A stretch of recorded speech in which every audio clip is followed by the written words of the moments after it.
This video series attempts to provide an esoteric analysis of the Holy Scriptures, offering an antidote to the distortions promoted by literalist and uninitiated readings. Rooted in the principles of Empyrean dragon magic and aligned with the Illuminist mission of advancing humanity toward unity through rational spiritual gnosis, the series invites viewers to embark on a progressive interpretive journey. Each new video builds upon the last, creating a cumulative hermeneutic architecture that reveals the Scriptures as a coded metaphysical narrative for magic and self-realization. And God said, "Let the waters under the heaven be gathered together unto one place, and let the dry land appear." And it was so. Genesis 1 verse 9. In the previous video, we discussed how God's speech is not done via human language, as that would require God to become embodied in a physical form. God is not an anthropomorphic singular entity. It is a collective hive mind of all minds, principles, archetypes, and the energetic relations between them. In fact, God is subordinate to the mathematical laws and principles of reality. Therefore, it would be more accurate to reframe God as divine mathematical logos, which gives rise to reality.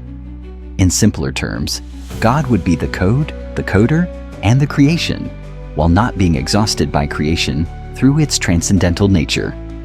That would be a panentheistic view of God, which is considered to be the most rational.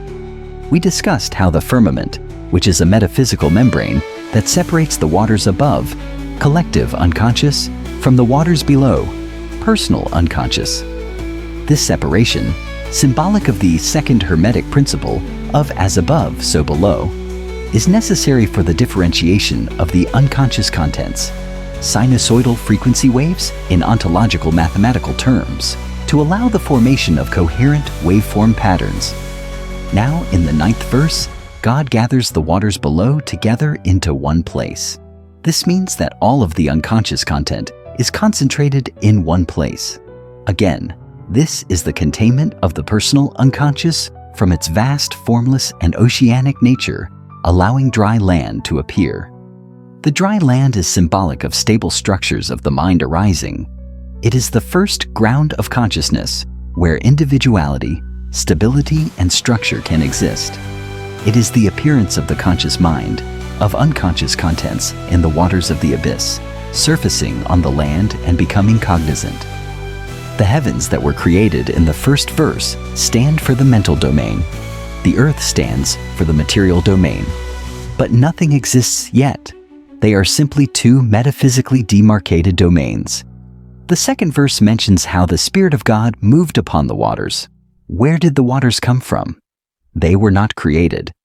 The Spirit of God is awareness, and the waters are the unconscious contents of raw potential.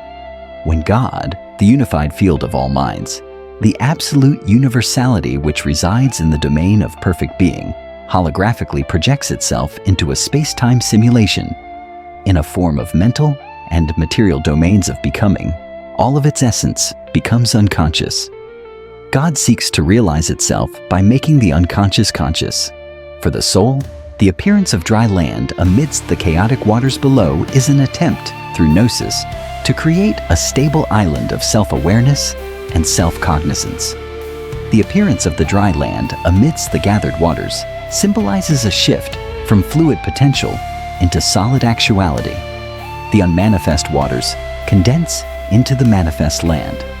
From the perspective of ontological mathematics, rationalism, and idealism, the waters stand for the frequency domain, and the waters below correspond to matter, desire, passions, instincts, and the attunement of the mind to the lower material domain.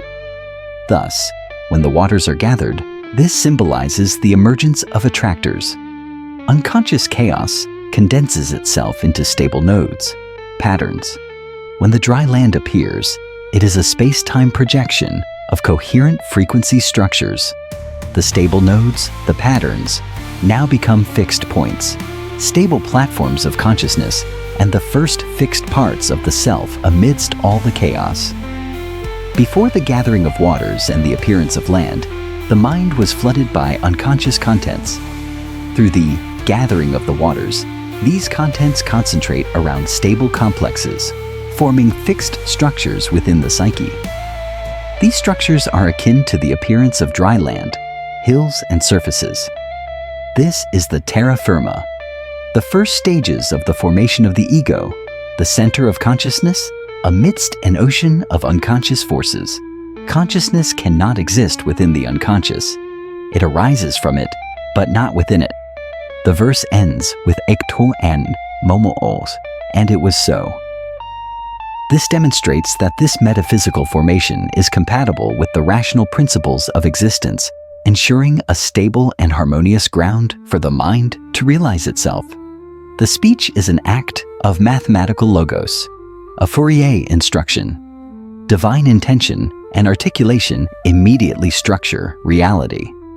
It is a psychic act of acknowledgement. Magically speaking, this is akin to a magician who states, "As I speak, so shall it be." A ritual is only complete when the magician seals it with certainty, the inner equivalent of, "and it was so." This differs from the, "and God saw that it was good" closure, realization versus evaluation. This is not the end of the process, but merely a stage. It is incomplete, hence cannot be fully evaluated.